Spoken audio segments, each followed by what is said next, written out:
ఖమ్మం జిల్లా ముదిగొండ మండలం కమలాపురంలో deputy CM Bhatti Vikramarka పర్యటించారు.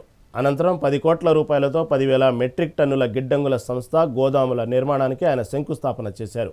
రైతు భరోసా, రైతు రుణమాఫీ లాంటి కార్యక్రమాలు అమలు చేయడంతో రైతులు ఎక్కువగా ధాన్యం పండిస్తున్నారన్నారు. రాష్ట్ర వ్యాప్తంగా లెఫ్ట్ కెనాల్ నుంచి వచ్చే జలాల ద్వారా పంటలు పండించుకుంటున్నామని ఆయన అన్నారు. శ్రీశైలం పైన రాయలసీమ లిఫ్ట్ ఇరిగేషన్ కడితే శ్రీశైలం నిండే పరిస్థితి ఉండదని ఆయన తెలిపారు. అరకొరగా లెఫ్ట్ కెనాల్కు నీళ్లు వచ్చినా కొంతమేర మాత్రమే వస్తాయని, దానివల్ల ఖమ్మం జిల్లా పూర్తిగా ఎండిపోతుందని ఆయన పేర్కొన్నారు. తెలంగాణ రాష్ట్రం తెచ్చుకుంది నీళ్ల కోసమని, గత 10 సంవత్సరాలు పాలించిన బీఆర్ఎస్ నీటిని పూర్తిగా కిందకు వదిలిందని ఆయన విమర్శించారు. కృష్ణానదిపై కట్టిన అనేక ప్రాజెక్టులు కాంగ్రెస్ ప్రభుత్వ హయాంలో కట్టినవేనని ఆయన చెప్పారు. కృష్ణానదిపైన మొదలుపెట్టిన పాలమూరు, రంగారెడ్డి ప్రాజెక్టును కూడా గత బీఆర్ఎస్ ప్రభుత్వం పూర్తిగా చేయలేదని ఆయన మండిపడ్డారు.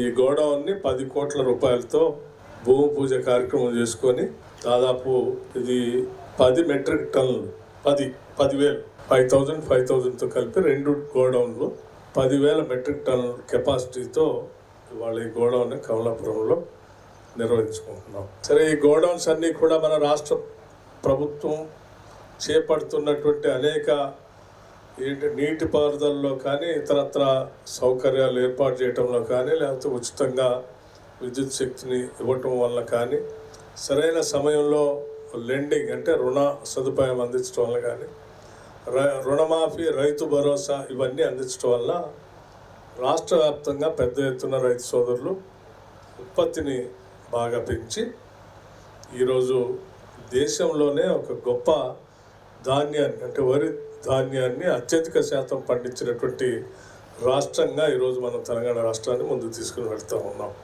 ఈ సందర్భంగా సరే, 2 అతి ముఖ్యమైనటువంటి అంశాలు ఈరోజు రాష్ట్రానికి భవిష్యత్తులో ప్రమాదకరమైనటువంటి పరిస్థితులు దాపురించేటువంటి పరిస్థితులు కూడా కనిపిస్తూ ఉన్నాయి. వాటన్నిటిపైన కూడా తెలంగాణ ప్రజలు, ముఖ్యంగా మన ప్రాంతం తెలంగాణ ప్రజలు అప్రమత్తంగా ఉండాల్సినటువంటి